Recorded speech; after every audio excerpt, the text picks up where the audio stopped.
Oh, it's January and it may not look like it now, but this greenhouse was pumping out a load of homegrown produce last year in the middle of summer. Tomatoes, aubergines, peppers. I was so proud of how much I managed to grow after only 3 years of growing food. But growing such an abundance means that I need to come up with more ways of preserving food. And that led me to exploring and expanding my knowledge of the ancient cooking secret of fermentation. So in today's video, we are going fermentation crazy. You've requested this video a lot. And I don't blame you guys. Fermented food tastes incredible. I'll put elements of something fermented on every plate that I have nowadays. And plus, there's so many beneficial aspects to eating fermented food for our health. And with the abundance of chilies I grew last year, there was one thing on my mind: fermented hot sauce. Peppers, yes. So at the end of last year, I was lucky enough to visit Tinsfield's National Trust walled vegetable garden. I took along my homegrown chilies and picked some of their wonderful sweet peppers to go inside this fermented hot sauce. Fermented hot sauce. It's like hot sauce, but the 2.0 version. Fermented hot sauce plays a long, patient game. During this fermentation process, the microbes mellow the heat and unleash complex flavors and funky depths that you won't find in regular hot sauce. The other great thing about fermented hot sauce, not only does the natural fermentation preserve the sauce, but it's actually so simple to make. You don't need to be scared of this. First up, I'm gonna grab my homegrown chilies. I've got some lovely varieties. Cut the stem off them and pull out any seeds. Don't worry if you don't get all the seeds out, just get as many as you can and then add the chilies to your jar. So, better talk to you about my varieties. I can't remember exactly all of them, but this one I know is called a Joe's Long Chili, and I sowed these seeds around 9 or 10 months ago. After preparing my chilies, I add them to the fermentation vessel, which is just a fancy way of saying a big jar. Then I chop up Tinsfield's sweet peppers, discarding the stems and the seeds. The peppers will add a subtle sweetness to the hot sauce, counteracting the heat from my fiery chilies. I also add a chunk of this giant onion, just chopped roughly. It's going to add some real depth to the sauce.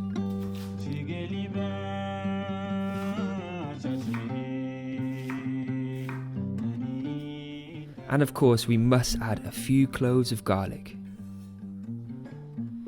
I use a cocktail muddler to smash everything down, and then I fill the jar with some spring water, making sure the water covers over the ingredients by around 2 centimeters. This is just to measure how much water we need for our saltwater brine solution. I then pour the water out, then weigh it.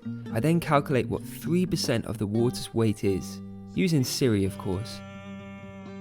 Then add that 3% measurement in sea salt to the water.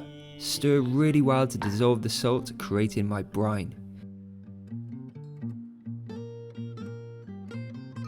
Then pour this solution back into the jar with the peppers. This brine is going to keep out any of the bad bacteria we don't want during fermentation. Because I did the initial measure, everything is naturally beneath the brine, but I use a large chunk of onion and a fermentation weight to keep everything down because we don't want anything floating. I'll pop a link beneath the video where you can get all the equipment from. Then seal up the jar and leave at room temperature to ferment. You'll need to burp the jar every now and then to release any gases.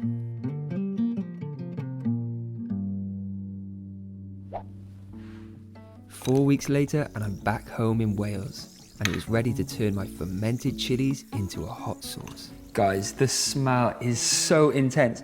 It's like a punch in the face of pepper and onion, but sweet as well. I'm very, very excited about this.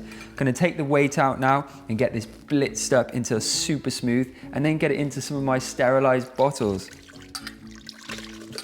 The smell after opening the jar was breathtaking, and during blending it, it wafted all around the house. It smelled rich, almost smoky, as if a pot of chili was bubbling on my stovetop.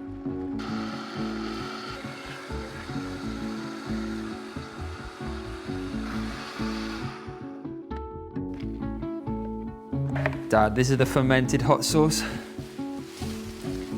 Over a month fermenting, this is gonna be tangy and spicy. Let's get it in these bottles.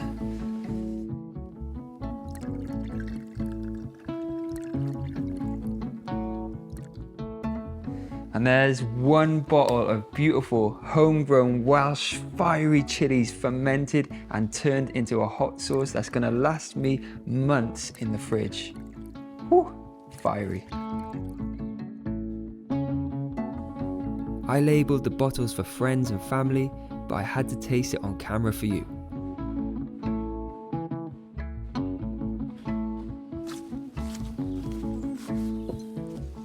I'm actually quite scared to taste this. Here it goes.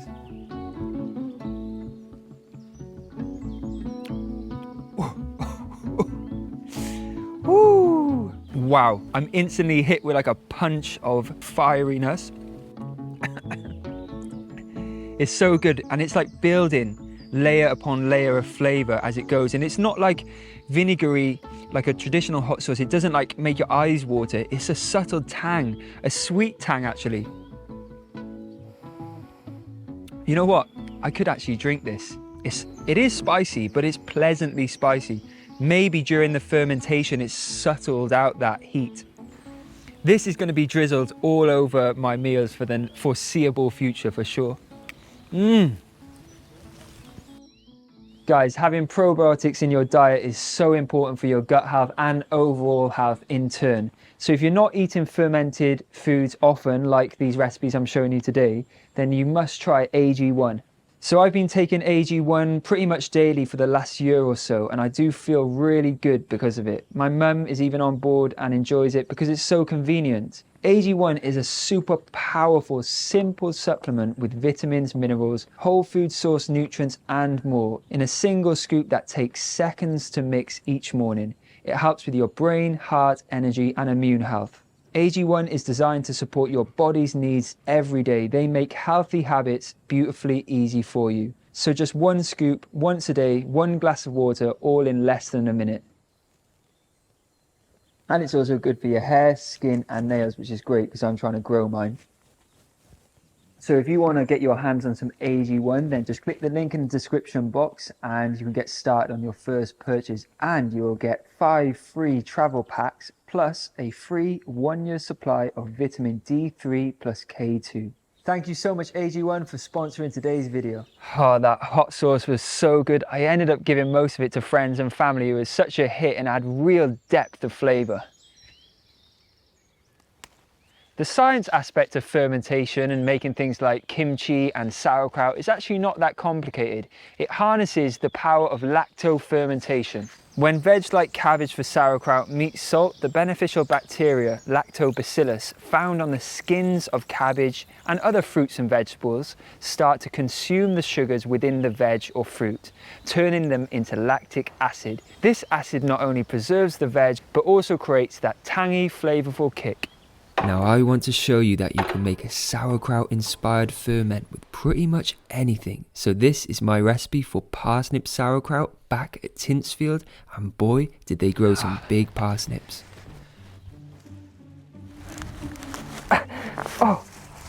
Oh yes, now that is a parsnip. Oh, I got 2. Oh no, I haven't got 2, I got twins. Conjoined twins. This is just enough now for my kraut, but I really want to combo this kraut with some interesting herbs, and there's something over there that I may have told you about on the channel before, but if you don't know, this is called nasturtium, and I'm going to show you exactly. Just do that again. Yes, nasturtium. This is a variegated nasturtium as well, which makes it even more unique. Variegated means when the leaves have got an alternative colour within them. You often see it with indoor houseplants like monstera, but this I've never seen before. Now nasturtium just grows in absolute abundance. At home I've got tons of it, and it's got such a peppery, sort of almost like horseradishy taste, wasabi even. And I think this is going to be really nice in the kraut with the parsnips. Obviously they're quite sweet and subtle. With this pepperiness, it's going to be a marriage made in heaven. So after collecting my harvest, it was back to the magical Chaplin's house kitchen to make this spiced parsnip kraut.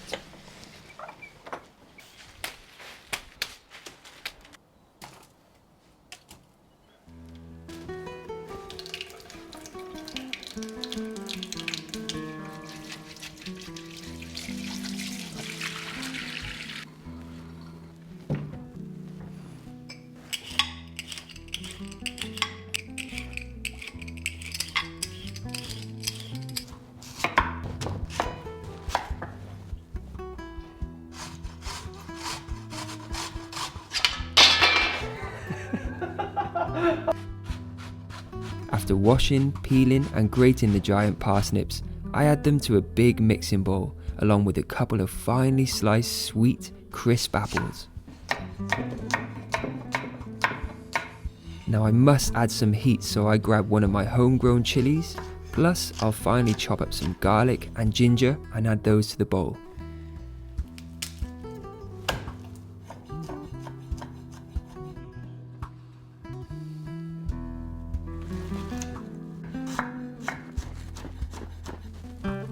Now for the nasturtium leaves, shredded really fine. If you can't get hold of nasturtium, just swap them out for some cilantro. It wouldn't be a spiced parsnip kraut without a few spices, so I add some ground turmeric and garam masala. So I'm also going to add some of my homegrown fennel seeds.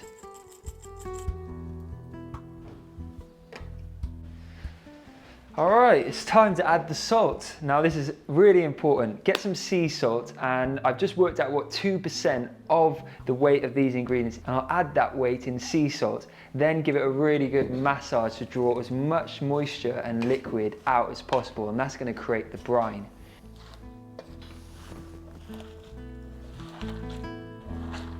Trying to squeeze as much of the liquid out as I can. Alright, so just cover over the bowl, set this aside for at least half an hour, but ideally like 2 hours for those juices to come out.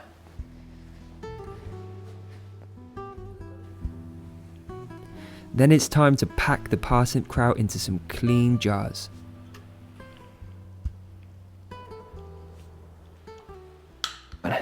Alright, I'm lucky here guys because I just have enough brine to cover over my parsnip and everything that's in here. But you will find that certain vegetables, if you're trying to make a sauerkraut, sometimes they don't produce enough natural brine. So you will actually have to add additional brine to cover over everything that's inside. And all you have to do is just work out how much liquid you need to add, and that maybe just be 100 ml or 200 ml, and just add 2% of that amount of water in sea salt and just pour that over. I'm gonna get my lovely nasturtium leaves over this to cover over and then pop a weight on top. To be honest with you guys, when I first started looking into fermentation and making things like this, I did find it a little intimidating and get a bit confused. I'm not a mathematician, 2% of this and that, and making sure the brine's over the top and adding extra brine. It did get a little bit confusing, but it's actually really simple. And when you think that fermentation has been done by humans for thousands and thousands of years successfully, there's not too much to worry about, and it is a simple process. Oh, I made a schoolboy error. I always do this. I get too excited. I'm like, oh, this is going to be amazing. I overfill my jar, and what's going to happen here, it's not a huge problem, but when the fermentation kicks off and starts, obviously all of those bubbles and gases are going to want to escape, and you're going to find, well, I'm going to find that the juice and all the brine is going to sort of come out. So all you need to do is pop this on a plate, and just every day or two, I'm going to just burp it, which means just opening up the lid and letting some of that gas out. But some residue will come out. It's fine. 2 weeks later, I was back in Wales and it was time to taste my parsnip sauerkraut. Now it can be served with so many dishes, but I simply sliced some fresh sourdough, topped it with some creamy hummus, and of course lots and lots of my spiced parsnip kraut.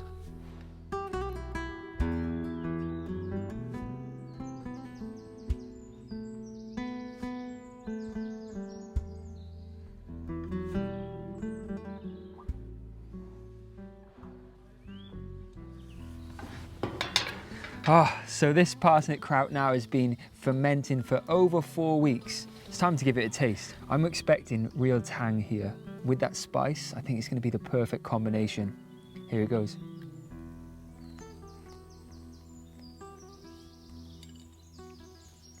It does taste like it's been pickled. It's got a tang like vinegar, and the spice is sensational. It's perfect. And I forgot that I put apple in it, so it's got this beautiful sweetness. Oh, this is amazing.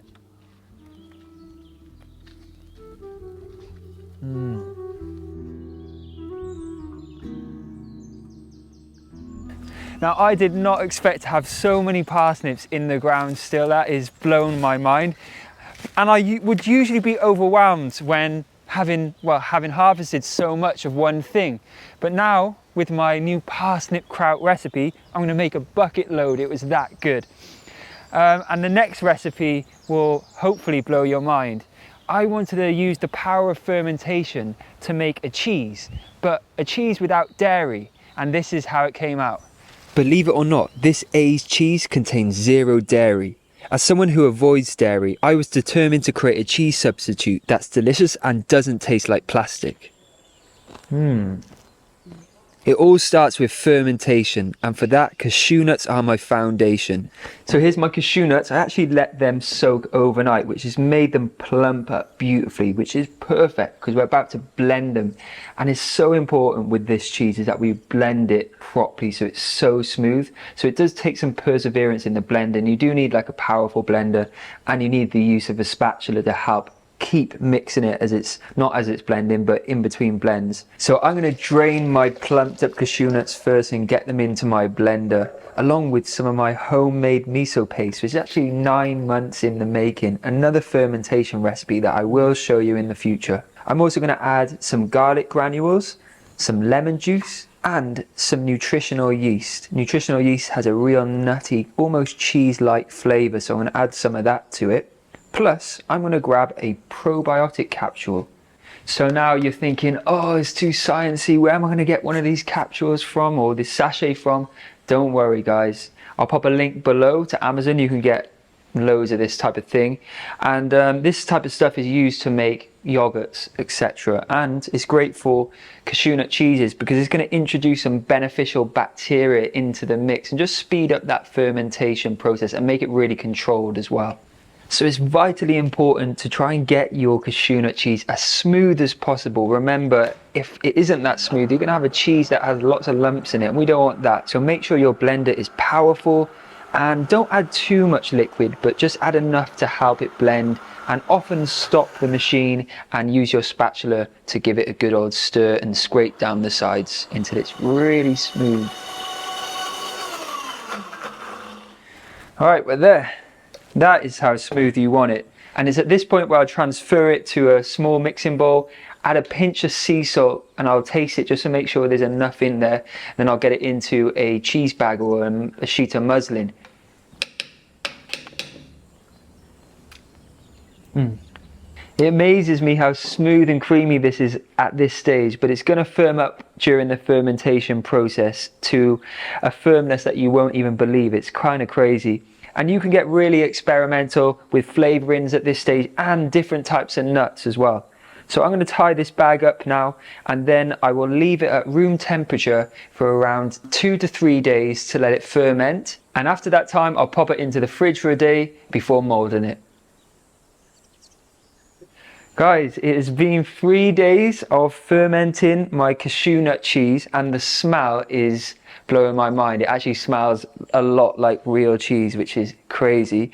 And that's because we've given it the opportunity at room temperature for all the microorganisms and the probiotics to work their magic with the cashew nuts and create some friendly bacteria that's going to add that tanginess and add that good gut bacteria too. And it's really dried out, which is great because we're going to mold it at this stage, and then once we molded it, I'll let it ferment even longer in the fridge. And during that time when it's in the fridge, because a fridge is a really sort of dry climate, this is going to firm up even more. So before I do that though, I'm going to get it out, I'm going to taste it, then I'm going to roll it. All right, so this is no flavorings, no herb coating, nothing like that, which we will do after. Let's just give this a 3-day fermentation taste test.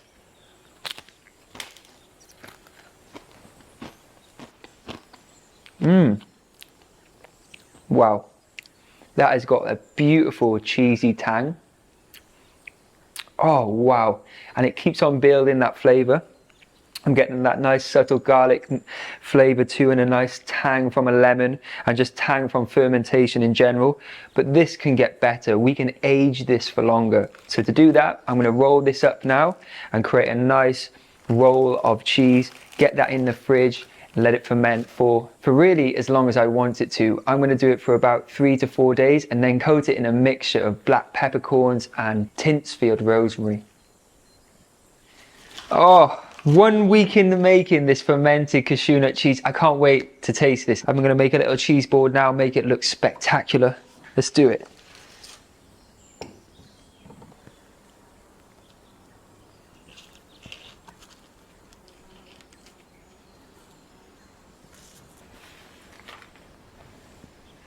I am actually so proud of this. It looks beautiful.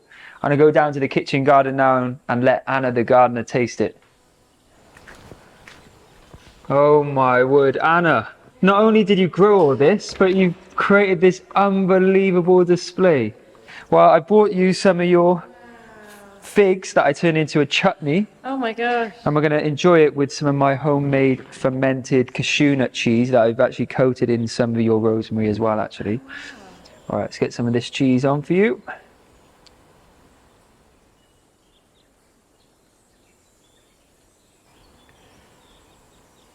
Cheers, enjoy.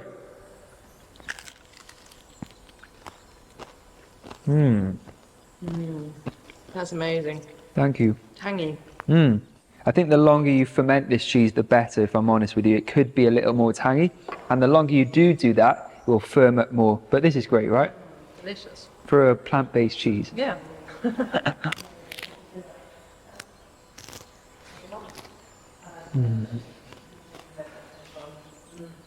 Amazing. Now, one of my favorite fermentation experiments is making kombucha from scratch. If you want the recipe, if you want to learn how to make kombucha, I'll make a whole dedicated video to it when my new kitchen is finished, but comment below so I know you're interested. It is my resolution in 2024 to ferment as much as I can, and I want you to join me on this journey. So all the recipes from today's video can be found written on my website. So click the link below this video. I'll see you soon with a new video. Bye-bye for now.